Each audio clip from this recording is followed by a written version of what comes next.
Alrighty, so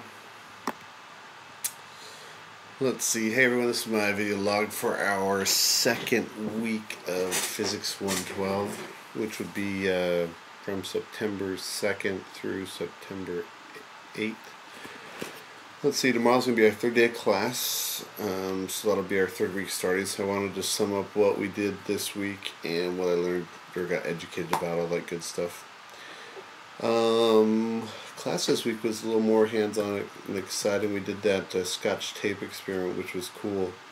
How we showed that electrons were transferred from one material to another when they were put close together and pulled away, and how there was different how they attracted each other differently or repelled each other. And then we also talked about our coil gun and went over some designs and talked about that for a little bit. And then we also assembled an electric circuit and then we were presented with several questions regarding that circuit. And then what else?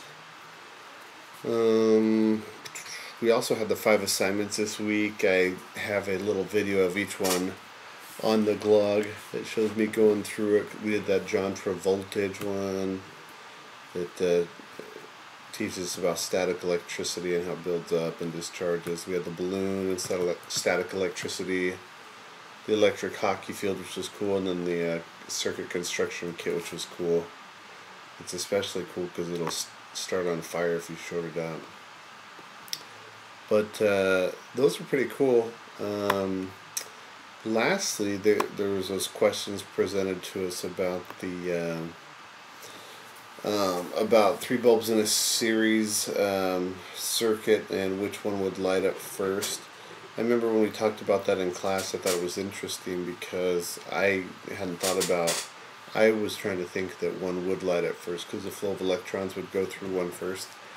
But after thinking about it a little more and after seeing the circuit on the circuit builder, it made me realize that electrons are present in the metal already. And so you connect them and they flow through. They're not being pushed through, they're already there, and they flow through because of the electrons flowing from the metal in the cell that's being oxidized and giving off electrons, and then they're flowing to the other metal that's being plated or that's pulling up those electrons and then becoming solid, coming out of the aqueous solution in the cell.